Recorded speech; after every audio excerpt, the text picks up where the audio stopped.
தவழ்ந்து வருகையிலே உன்னோடு சேர்ந்து தவழ்ந்து வந்தோமே.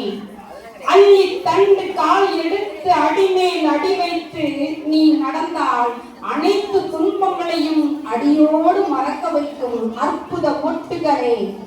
3 வயதிலே பள்ளியிலும் கோவிலுக்குள் நீ செல்ல படியிலே வெளியிலே அமர்ந்து உள்ளே அழுதாலும் உதட்டில் புன்னகையால் வரவேற்போம்.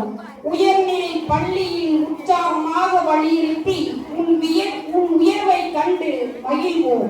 மேல்நிலை பள்ளி நிலையை நீ அடைய தோளுக்கு மேல் வளர்ந்தவன் தோழன் என்று பழகினோம். ஆள் உயர்ந்தால் அதே குழந்தை குலத்தோடு இருக்கும் பதிம பருவ செல்வங்களே கல்லூரிக்குள் அனுப்பிவிட்டோம். கண்கலங்கி நிற்கிறார்கள் கரை சேர்த்து விடுவான் என்று. என்னை வளர்ப்பதும் படிக்க வைப்பதும் உங்கள் கடமை என்று பதில் சொல்லி மனதை கொள்ளும் இக்கால இளைஞர் பட்டாளங்களே, தோல்வியை கண்டு பயந்து விடாதே, துன்பத்தை கண்டு தோண்டு விடாதே. இன்பம் திகட்டாமல் இருக்க கொஞ்சம் துன்பம் அவசியம்தான். எதையும் தாங்கு இணையமாயுதே.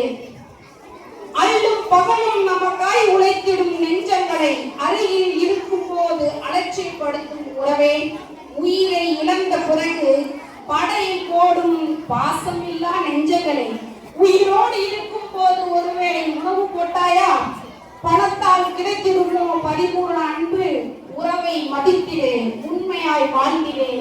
தாயின் கருவறையில் நேற்று, பள்ளியின் வகுப்பறையில் இன்று, சமூகம் எனும் அறையில் நாளை, நம்பிக்கை எனும் திறவுகோல் கொண்டு திரும்பிடுங்கள். வாழ்க்கை உங்கள் வசமாகும் என்று அன்புடன் பொன்னியின் செய்தி அறியாமல்.